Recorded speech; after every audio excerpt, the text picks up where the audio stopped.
Guys, ನಮ್ಮಂಥ ಎಷ್ಟೋ ಜನ ಮಿಡ್ಲ್ ಕ್ಲಾಸ್ ಜೀವನ ಇದೆ. ಈ 10 ರೂಪಾಯಲ್ಲಿ ಒಂದು ಒಳ್ಳೆ ಐಟಮ್ನ ತರೋಣ ಅಂತ ನಾನು ಹೋಗಿದ್ದೀನಿ, ತಿಂಡಿ ತಿನ್ನೋಣ ಅಂತ ಅನಿಸ್ತು. ಹಾಗಾಗಿ ನೀವು ನೋಡ್ತಾ ಇರ್ಬೋದು ಮಲೆನಾಡು ಜೀವನ ಹೇಗಿದೆ ಅಂತ ನೋಡ್ಬೋದು. ಗುಂಡಿ ರಸ್ತೆಗಳು, ಹಾಗೆ ನೋಡ್ತಿರ್ಬೋದು ನೀರೆಲ್ಲ ಹೇಗೆ ನಿಂತಿದೆ ಅಂತಹ ಒಂಥರ ಅದ್ಭುತ ಅಂತಲೇ ಹೇಳ್ಬೋದು. ಮಣ್ಣಿನ ಒಂಥರ ಸುವಾಸನೆಗಳು ಎಷ್ಟು ಅದ್ಭುತವಾಗಿದೆ ಅಂತ ಹೇಳೋಕ್ಕೆ ಸಾಧ್ಯ ಇಲ್ಲ.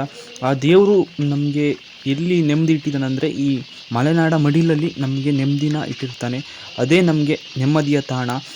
ಒಂದೊಮ್ಮೆ ನೀವು ಮಲೆನಾಡಿಗೆ ಬನ್ನಿ, ಹೇಗಿದೆ ಅದ್ರ ಜೀವನ, ಆ ಲೈಫ್ ಸ್ಟೈಲು ಎಲ್ಲವನ್ನು ನೀವೇ ಎಂಜಾಯ್ ಮಾಡ್ಬೋದು. ಮಲೆನಾಡು ಅಂದರೆ ನಮಗೆಲ್ಲರಿಗೂ ಹೆಮ್ಮೆ, ಯಾಕಂದರೆ ಅಲ್ಲಿ ನಮಗೆ ನೆಮ್ಮದಿ ಸಿಗುತ್ತೆ. ಹಾಗೆ ಯಾವುದಾದ್ರೂ ಒಂದು ಕೆಲಸನ ಮಾಡ್ಕೊಬೋದು. ಹಾಗೆ ಜೀರುಂಡೆ ಸದ್ದುಗಳು. ಹಾಗೆ ಇವತ್ತು ನಾನು ಏನಾದರೂ ಒಂದು ತಿನ್ನೋಣ ಅಂತ ಅಂಗಡಿಗೆ ಬಂದೆ, ನೋಡೋಣ ಏನಿದೆ ಅಂತ ಹೇಳಿ ಕೇಳಿ ನನಗೆ ನಾವು ತಂದಿರೋ 10 ರೂಪಾಯಿಗೆ ಒಂದು ನೋಡೋಣ ಇಲ್ಲಿರುವಂಥ ಸ್ವೀಟ್ಸು. ನಾನು ಸ್ವೀಟ್ಸ್ ತಿನ್ನಲ್ಲ, ಹಾಗಾಗಿ ನಾನು ಇದನ್ನು ತಿಂತೀನಿ ಅಂತಂದರೆ ಚಿಪ್ಸ್ ತಿಂತೀನಿ. ಅತಿ ಹೆಚ್ಚಾಗಿ ನಾನು ಚಿಪ್ಸ್ನೇ ತಿನ್ನೋದು. ಹಾಗಾಗಿ 10 ರೂಪಾಯಿ ಚಿಪ್ಸ್ ತಗೊಂಡೋಣ ಅಂತ ಹೇಳೋಣ ಬಂದಿದ್ದೀನಿ. ನೋಡೋಣ, ನನ್ನ ಹತ್ರ ಇರೋದೇ 10 ರೂಪಾಯಿ, ಹಾಗಾಗಿ ನಾನು ತಗೊಳ್ಳೋಣ ಅಂತ ನಾನು ಬಂದಿದ್ದೀನಿ.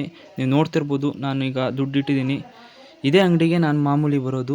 ಮಳೆಯಲ್ಲಿ ನೆನೆದು ಅಂಗಡಿಗೆ ಬಂದಿರುವಂಥ ನಾಯಿನ ನೀವು ನೋಡ್ತಿರ್ಬೋದು. ಹಾಗೆ ನಮ್ಮ ಮಲೆನಾಡ ರಸ್ತೆಗಳನ್ನು ನೀವು ನೋಡ್ಬೋದು. ಮಲೆನಾಡು ಜೀವನ ಹೇಗಿದೆ, ರಸ್ತೆ ಗುಂಡಿಗಳು ಹಾಗೆ ದಾರಿಗಳು ಹೇಗಿದೆ, ಹಾಗೆ ನಾವು ಭಾರಿ ಸೂಕ್ಷ್ಮವಾಗಿ ಹೆಜ್ಜೆಯನ್ನು ಇಡಬೇಕು. ಹಾಗೆ ಜೀರುಂಡೆ ಸದ್ದುಗಳನ್ನು ನೀವು ಕೇಳ್ತಿರ್ಬೋದು ಹೇಗಿದೆ ಅಂತ. ಮಲೆನಾಡ ಪ್ರಕೃತಿಯಲ್ಲಿ ಅಂತಹ ಮಳೆಯನ್ನು ನೀವು ನೋಡ್ತಿರ್ಬೋದು.